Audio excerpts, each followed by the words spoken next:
This is an internal controls success story from EY's client named Smith Corporation. Smith Corporation had a portfolio of available-for-sale securities. Available-for-sale securities are recorded at cost and then adjusted to the fair market value in subsequent periods. Over time, the market value of Smith Corporation's available-for-sale securities increased. Because Smith Corporation didn't end up selling the securities by the end of the year, the unrealized holding gain was recorded in other comprehensive income net of tax on the financial statement books. However, because the gain was an unrealized gain and no cash was received, it wasn't recorded for tax purposes. This resulted in a deferred tax liability because the book income was higher than their taxable income. The deferred tax liability is classified as a current liability on the balance sheet. Smith Corporation had an automatic computer program that determined the deferred tax liability by multiplying the unrealized gain by the historical tax rate of 35%. No human judgment was involved. This is normally fine because tax rates don't change often. However, on December 22, 2017, President Trump passed the Tax Cuts and Jobs Act. This decreased the tiered tax rates to a flat corporate tax rate of 21%. Not to get political, but for the sake of this example, President Trump and his new tax law represent an internal controls threat because there is the risk that the financial statements won't be adjusted for the new tax rate. In actuality, Smith Corporation did not have any preventative controls to catch the recording error.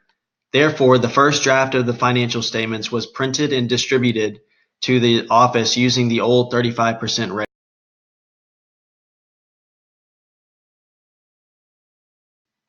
However, management had a detective review in place where they would review areas of their financial statements that had high dollar balances and complicated adjustments.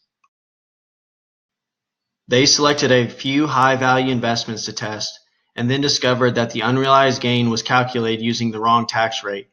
They then checked all of the investments and determined that they all needed to be corrected. When they recalculated the unrealized gain with the new 21% tax rate, they found that there was a $6 million difference affecting their other comprehensive income. Due to the tax rate change, the unrealized holding gain was recorded at a higher value. This was a detective control that Smith Corporation had in place because management was able to catch the error after it occurred. This falls under the monitoring section of the Coso cube.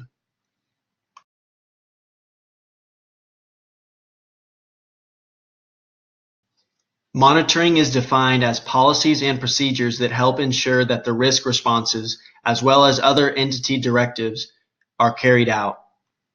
Monitoring can be done in two ways, through ongoing activities or separate evaluation. In this instance, the monitoring was a separate evaluation because issuing of financial statements happens infrequently and tax rate changes are even rarer. Management was able to give feedback to the staff accountants and successfully correct the error. The revised financial statements were then printed and redistributed. This was all done before the auditors had to intervene. If Smith Corporation wanted to be more proactive, they could have put in a preventative control where the corporate tax rate has to manually be entered each year. Staff accountants would be required to check the IRS website and see if there have been any changes to the tax law. They would then have to enter the current tax rate into the accounting software and will receive an error if they attempt to bypass this step. Here are some pros and cons.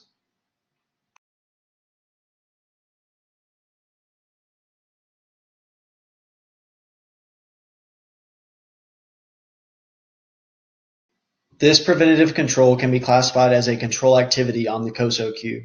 A control activity is defined as policies and procedures that help ensure the risk responses are carried out. In the end, Smith Corporation's detective control was adequate enough to make their internal controls a success.